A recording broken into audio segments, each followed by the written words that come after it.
ओम नमो भगवते वासुदेवाय। पिछले अध्याय में हमने जाना था भगवान के विभिन्न अवतारों का वर्णन।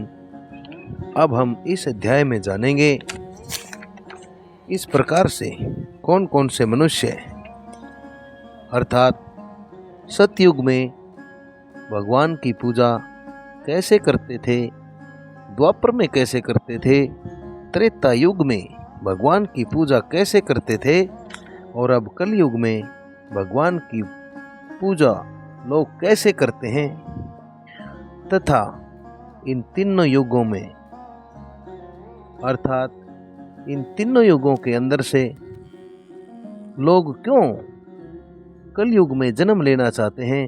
कहने का भाव ये है कि सतयुग, द्वापर, त्रेता के लोग भी क्यों कलयुग में जन्म लेना चाहते हैं। इस अध्याय के अंदर हम ऐसे ऐसे गहन प्रश्नों के उत्तर जानेंगे। अध्याय का नाम है भक्तिहीन पुरुषों की गति और भगवान की पूजा विधि।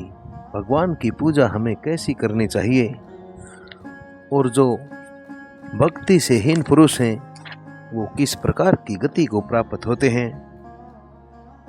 11वें स्कंद का यह 5वां अध्याय। आइए शुरू करते हैं। शुरू करने से पहले नरेंद्र कौशिक की परम विनीत भाव से सभी से प्रार्थना रहती है, कृपया ओम नमो नारायण चैनल को सब्सक्राइब करके सनातन धर्म की इन प्राचीन से प्राचीन कहानियों को आगे से आगे शेयर करें, पुण्य के भागी बने। इन्हीं शब्दों के साथ आइए शुरू करते हैं।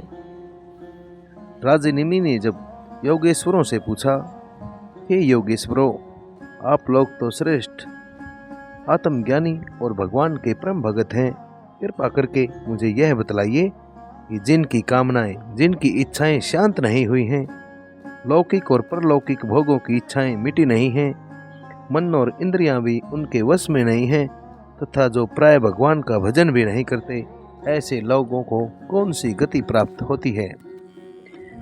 अब 8वें योगेश्वर चमस जी ने कहा, राजन,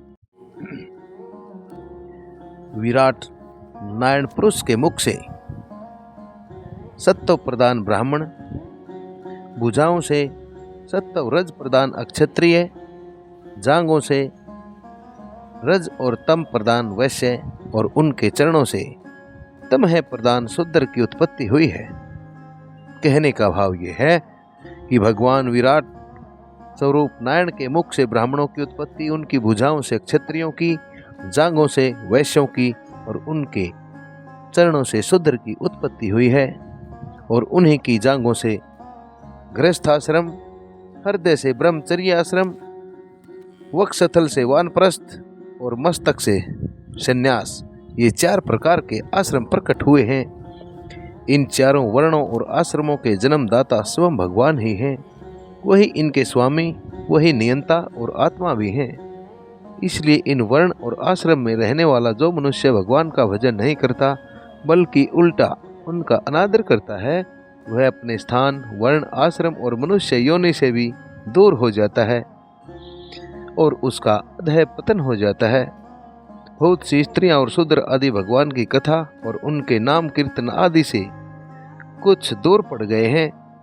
वे आप जैसे भगवत भक्तों की दया के पात्र हैं। आप लोग उन्हें कथा कीर्तन की सुविधा देकर उनका उद्धार करें।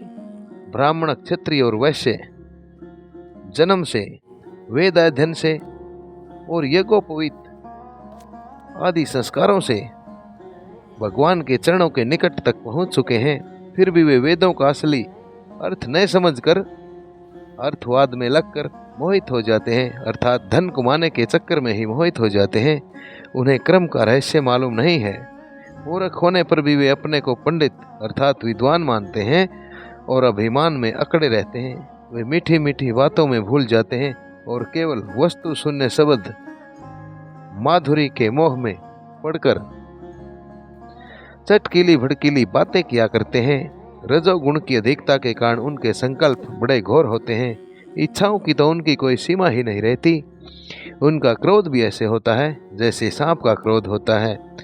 बनावट और घमंड से उन्हें प्रेम होता है। वे पापी लोग भगवान के प्यारे भक्तों की हंसी उड़ाया करते हैं। वे मूर्ख बड़े बूढ़ों की नहीं, स्त्रियों की उपासना करते हैं। यही नहीं, वे आपस में इकट्ठे होकर उस गृहस्थी के संबंध में ही बड़े बड़े मंसूबे बांधते हैं, जहाँ का सबसे बड़ा दुख स्त्री सहवास में ही सीमित है। वे कभी यज्ञ भी करते हैं तो अन्नदान नहीं करते, विधि का उल्लंघन करते और दक्षिणा तक नहीं देते। वे क्रम का रहस्य न जानने वाले मूर्ख लोग केवल अपनी जीभ को संतुष्ट करने और पेट की भूख मिटाने शरीर को हष्ट-पुष्ट रखने के लिए बेचारे पशुओं तक की हत्या कर देते हैं। धन, वैभव, कुलीनता, विद्या, दान, सौंदर्य, बल और कर्म आदि के घमंड से अंधे हो जाते हैं और वे दुष्ट उन भगवान के प्रेमी संतों और ईश्वर का भी अपमान करते रहते हैं। राजन, वेदों ने इस बात को बार बार दोहराया है कि भगवान आकाश के समान नित्य निरंतर समस्त शरीरधारियों में स्थित हैं। वे ही अपने आत्मा और प्रियतम हैं, परंतु वे मूर्ख इस वेदवाणी को तो सुनते ही नहीं और केवल बड़े बड़े मनोरथों की बात आपस में कहते और सुनते रहते हैं। वेद की विधि के रूप में ऐसे ही कर्मों के करने की आज्ञा देता है कि जिनमें मनुष्य की स्वाभाविक प्रवृत्ति नहीं होती।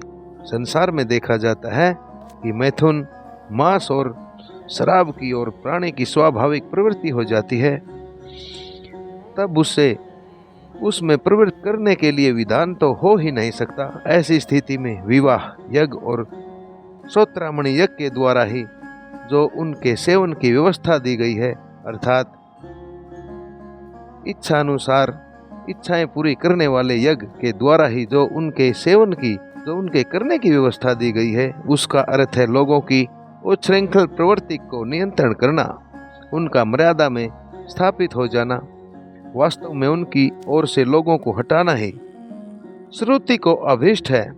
श्रुति का मुख्य उद्देश्य लोगों को इन कर्मों से हटाना ही है। धन का एकमात्र फल है धर्म, अर्थात जो धन मनुष्य कमाता है उसका उद्देश्य यही है कि उसको धर्म में खर्च करें, क्योंकि धर्म से ही परम तत्व का ज्ञान और उसकी निष्ठा न दिखाई देने वाली अनुभूति सिद्ध होती हैं और निष्ठा में ही परम शांति है। परंतु यह कितने दुख की बात है कि लोग उस धन का उपयोग घर गृहस्थी के स्वार्थों में या काम भोगों में ही किया करते हैं और यह नहीं देखते कि हमारा यह शरीर मृत्यु का शिकार है और वह मृत्यु किसी प्रकार भी टाली नहीं जा सकती। श्रोत्रामणि यज्ञ में भी शराब को सूंघने का ही नियम है, पीने का नहीं है। यज्ञ में पशु का स्पर्श मात्र ही बताया गया है, उसकी हिंसा करना नहीं।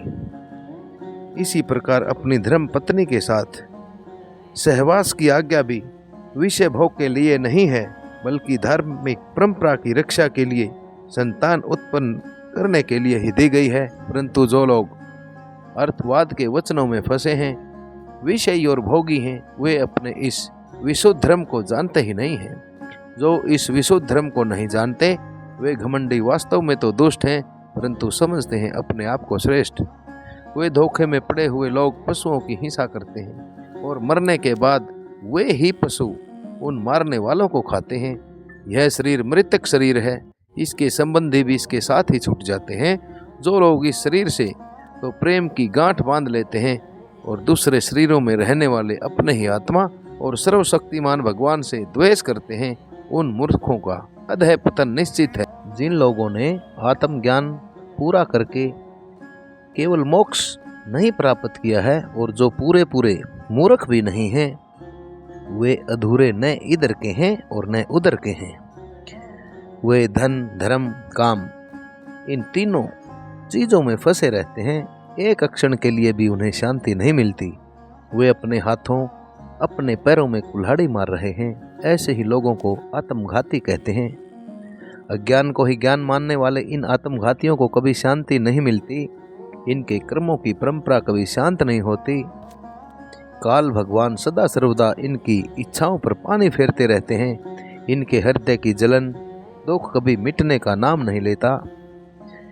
राजन, जो लोग अंतर्यामी भगवान श्री कृष्ण से विमुख हैं, उनसे विमुख हो चुके हैं, वे अत्यंत परिश्रम करके घर, पुत्र, मित्र, धन संपत्ति इकट्ठी करते हैं, परंतु उन्हें अंत में सब कुछ छोड़ देना पड़ता है और न चाहने पर भी विवश होकर घोर नरक में जाना पड़ता है।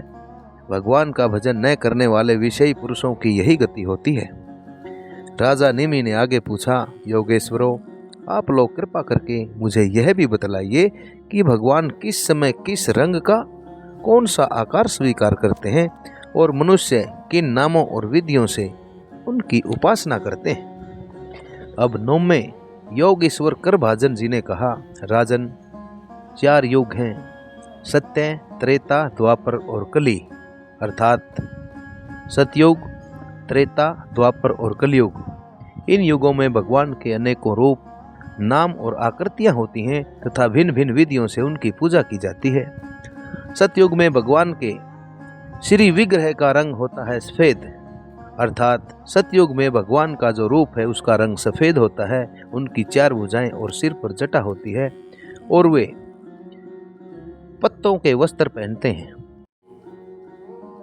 काले मृग का चर्म, जनेऊ, रुद्राक्ष की माला, हाथ में दंड अर्थात हाथ में लाठी और कमंडलू धारण करते हैं। सतयुग के मनुष्य बड़े शांत, आपस में बैर से दूर, बैर, भेदभाव और बैर से रहित होते हैं। सबके हित चाहने वाले और समान समदर्शी होते हैं। सभी को एक समान देखने वाले होते हैं। जो लोग इंद्रियों और मन को वश में रखकर ध्यान रूप तपस्या के द्वारा सबको प्रकाशित करने वाले परमात्मा की आराधना करते हैं, वे लोग हंस, सुपर्ण, बैकुंठ, धर्म, योगेश्वर, अमल, ईश्वर, पुरुष, अव्यक्त और परमात्मा आदि नामों के द्वारा भगवान के गुण, भगवान की लीलाओं आदि का गान करते हैं।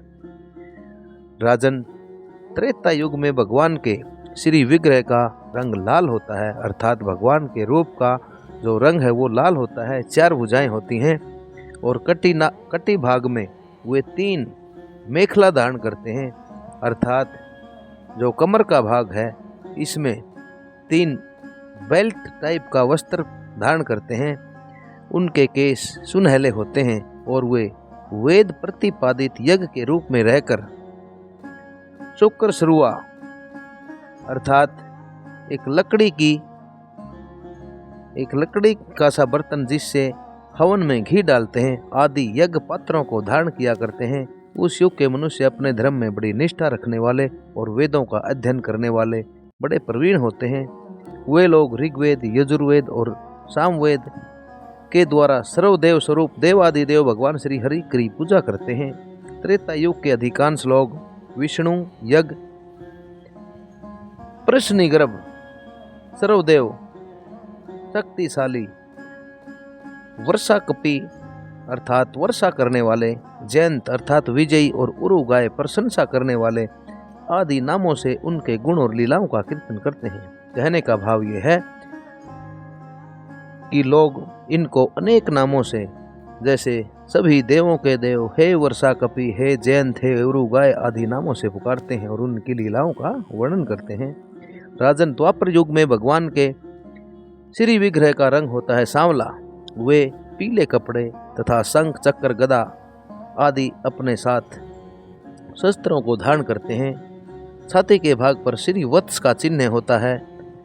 कौस्तुभ, मणि आदि लक्षणों से वे पहचाने जाते हैं। राजन, उस समय जिज्ञासु मनुष्य महाराजों के चिन्ह, छतर, पंखों से डुलाना आदि से युक्त परम पुरुष भगवान की वैदिक और तांत्रिक विधि से पूजा किया करते हैं। वे लोग इस प्रकार भगवान की स्तुति करते हैं। हे ज्ञान स्वरूप भगवान वासुदेव एवं क्रिया शक्ति रूप संकर्षण, हम आपको बारंबार नमस्कार करते हैं। भगवान प्रद्युम्न और अनिरुद्ध के रूप में हम आपको नमस्कार करते हैं। ऋषि नारायण, महात्मा नर, हे विश्वेश्वर, हे विश्वरूप और सर्वभूतात्मा भगवान को हम नमस्कार करते हैं। राजन, द्वापर युग में इस प्रकार लोग जगदीश्वर भगवान की स्तुति करते हैं। अब कलयुग में अनेक तंत्रों के विधि विधान से भगवान की जैसी पूजा की जाती है उसका भी वर्णन मुझसे सुनो। कलयुग में भगवान के रूप अर्थात कलयुग में भगवान का विग्रह होता है कृष्ण वर्ण, काले रंग का, अर्थात भगवान की मूर्तियां हैं जो इनकी पूजा की जाती है, इन मूर्तियों के गुणों की पूजा की जाती है कलयुग में। जैसे नीलम मणि में से उज्जवल किरणें निकलती रहती हैं, वैसे ही उनके अंग की छटा भी उज्जवल होती है। वे हृदय आदि अंग, रत्नों आदि उपांग, सुदर्शन आदि अस्त्र और सुनंद पार्षदों से संयुक्त रहते हैं। कलयुग में श्रेष्ठ बुद्धि संपन्न पुरुष ऐसे यज्ञों के द्वारा उनकी आराधना करते हैं जिनमें नाम, गुण, लीला आदि के कीर्तन की प्रधानता रहती है। वे लोग भगवान की स्तुति इस प्रकार करते हैं, प्रभु आप शरणागत रक्षक हैं, अर्थात हे प्रभु शरण में आए हुओं की आप रक्षा करने वाले हैं। आपके चरण सदा सर्वदा ध्यान करने योग्य हैं। मोह माया के कारण होने वाले सांसारिक दुखों का अंत कर देने वाले तथा भक्तों की समस्त इच्छाएं, अभीष्ट वस्तुओं का दान करने वाले कामधेनु के समान हैं। वे तीर्थों को भी तीर्थ बनाने वाले स्वयं परम तीर्थ के समान हैं। शिव, ब्रह्मा आदि बड़े बड़े देवता उन्हें नमस्कार करते हैं और चाहे जो कोई उनकी शरण में आ जाए उसे स्वीकार कर लेते हैं। सेवकों के समस्त रोग व्याधि और विपत्तियों के नाशक तथा संसार सागर से पार जाने के लिए जहाज के समान हैं। महापुरुष, मैं आपके उन्हीं चरण अरविंदों की वंदना करता हूँ। भगवान आपके चरणों की महिमा कौन कहे। राम अवतार में आपने पिता दशरथ जी के वचनों से देवताओं के लिए भी वांछनीय और दुष्टजय अर्थात देवता लोग भी जिस राज्य का लोभ नहीं छोड़ सकते, उस राज्य लक्ष्मी को छोड़कर आपके चरण कमल वन वन घूमते फिरे। सचमुच आप धर्म निष्ठा की सीमा हैं। और महापुरुष, अपनी प्रेयसी सीता जी के चाहने पर भी जानबूझकर आपके चरण माया रूपी मृग के पीछे दौड़ते रहे। सचमुच आप प्रेम की ही सीमा हैं। प्रभु, मैं आपके उन्हीं चरणों की वंदना करता हूँ। राजन, इस प्रकार विभिन्न युगों के लोग अपने अपने युग के अनुसार नाम रूपों द्वारा भिन्न भिन्न प्रकार से भगवान की आराधना करते हैं। इसमें संदेह नहीं कि धर्म, अर्थ, काम, मोक्ष सभी पुरुषार्थों के एकमात्र स्वामी भगवान श्री हरि ही हैं। कलयुग में केवल संकीर्तन से ही सारे स्वार्थ और परमार्थ बन जाते हैं। इसलिए इस युग का गुण जानने वाले सारग्रही श्रेष्ठ पुरुष कलयुग की बड़ी प्रशंसा करते हैं, इससे बड़ा प्रेम करते हैं। देह अभिमानी जीव संसार चक्र में अनादिकाल से भटक रहे हैं। उनके लिए भगवान की लीला, गुण और नाम के कीर्तन से बढ़कर और कोई परम लाभ नहीं है, क्योंकि इससे संसार में भटकना मिट जाता है और परम शांति का अनुभव होता है। राजन, सतयुग, त्रेता और द्वापर की प्रजा चाहती है कि हमारा जन्म कलयुग में हो, क्योंकि कलयुग में कहीं कहीं भगवान नारायण के शरणागत, उन्हीं के आश्रय में रहने वाले बहुत से भक्त उत्पन्न होंगे। महाराज विदेह, कलयुग में द्रविड़ देश में अधिक भक्त पाए जाते हैं, जहाँ ताम्रपर्णी, कृतमाला, पयस्वनी, परम पवित्र कावेरी महानदी और प्रतीची नाम की नदियाँ बहती हैं। प्रतीची नाम की नदी उड़ीसा में बहती है। राजन, जो मनुष्य नदियों का जल पीते हैं प्राय उनका अंतःकरण शुद्ध हो जाता है और वे भगवान वासुदेव के भगत हो जाते हैं। राजन, जो मनुष्य यह करना बाकी है वह करना आवश्यक है इत्यादि कर्म वासनाओं का या भेद बुद्धि का परित्याग करके सर्वात्म भाव से शरणागत वत्सल प्रेम के वरदानी भगवान की शरण में आ गया है, वह देवताओं, ऋषियों, पितरों, प्राणियों, कुटुंबियों और अतिथियों के ऋण से उऋण हो जाता है। वह किसी के अधीन या किसी का सेवक या किसी के बंधन में नहीं रहता। जो प्रेमी भक्त अपने प्रियतम भगवान के चरणों का अन्य भाव से अर्थात केवल और केवल उन्हीं के चरणों का ध्यान करते हैं, दूसरी भावनाओं, आस्थाओं, वृत्तियों या प्रवृत्तियों को छोड़कर भजन करते हैं, उससे पहली बात तो यह है कि पाप कर्म होते ही नहीं हैं। परंतु यदि कभी किसी प्रकार से पाप कर्म हो भी जाएं तो परम पुरुष भगवान श्री हरि उनके हृदय में बैठकर वह सब के सब पापों को धो डालते हैं और उनके हृदयों को शुद्ध कर देते हैं। नारद जी आगे कहते हैं, वसुदेव जी, मिथिला के राजा नेमि 9 योगेश्वरों से इस प्रकार भगवान के धर्मों का वर्णन सुनकर बहुत ही आनंदित हुए। उन्होंने अपने ऋत्विज और आचार्यों के साथ ऋषपुत्र 9 योगेश्वरों की पूजा की। इसके बाद सब लोगों के सामने ही वे सिद्ध अंतर ध्यान हो गए। विदेहराज नेमि ने उनसे सुने हुए भागवत धर्मों का आचरण किया और परम गति प्राप्त की। महाभाग्यवान वसुदेव जी, मैं तुम्हारे आगे जिन भगवान के धर्मों का मैंने वर्णन किया है, तुम भी यदि श्रद्धा के साथ इसका आचरण करोगे तो अंत में सभी प्रकार की इच्छाओं से छूटकर भगवान के परम पद को प्राप्त कर लोगे, भगवान के परम पद को प्राप्त हो जाओगे। वसुदेव जी, तुम्हारे और देवकी के यश से जो सारा संसार भरपूर हो रहा है, क्योंकि सर्वशक्तिमान भगवान श्री कृष्ण तुम्हारे पुत्र के रूप में पैदा हुए हैं। तुम लोगों ने भगवान के दर्शन, आलिंगन तथा बातचीत करने एवं उन्हें सुलाने, बैठाने, खिलाने आदि के द्वारा पुत्र भाव रूपी प्रेम करके अपना हृदय शुद्ध कर लिया है। तुम परम पवित्र हो गए हो। वसुदेव जी, शिशुपाल, पौंड्रक और साल्वादि राजाओं ने तो बैर भाव से श्री कृष्ण की चाल ढाल, लीला विलास, चितवन, बोली आदि का स्मरण किया था। वह भी किसी नियम के अनुसार नहीं, बल्कि सोते, बैठते, चलते फिरते और अपने स्वाभाविक रूप से ही किया था। फिर भी उनकी चित्तवृत्ति श्री कृष्ण जैसी हो गई और वे भगवान के रूप के समान उसी के अधिकारी हो गए। फिर जो लोग प्रेम भाव और अनुराग से श्री कृष्ण जी का चिंतन करते हैं, उन्हें श्री कृष्ण की प्राप्ति होने में संदेह ही क्या हो सकता है। वसुदेव जी, तुम श्री कृष्ण को केवल अपना पुत्र ही मत समझो। वे सर्वात्मा, सर्वेश्वर अर्थात सभी के ईश्वर, कारणातीत अर्थात सभी कारणों से अतीत हैं और अविनाशी भी हैं, जिनका विनाश नहीं हो सकता। उन्होंने लीला के लिए मनुष्य रूप प्रकट करके अपना ऐश्वर्य छिपा रखा है। वे पृथ्वी के भारभूत राजवेशधारी असुरों का नाश और संतों की रक्षा करने के लिए तथा जीवों को परम शांति और मुक्ति देने के लिए ही पैदा हुए हैं, और इसी के लिए जगत में उनकी कृति भी गाई जाती है, संसार में उनका यश भी गान किया जाता है। सुखदेव मुनि जी कहते हैं, प्रिय परीक्षित, नारद जी के मुख से यह सब सुनकर परम भाग्यवान वसुदेव जी और परम भाग्यवती देवकी जी को बड़ा ही आश्चर्य हुआ। उनमें जो कुछ माया मोह शेष था वह उन्होंने उसी क्षण छोड़ दिया।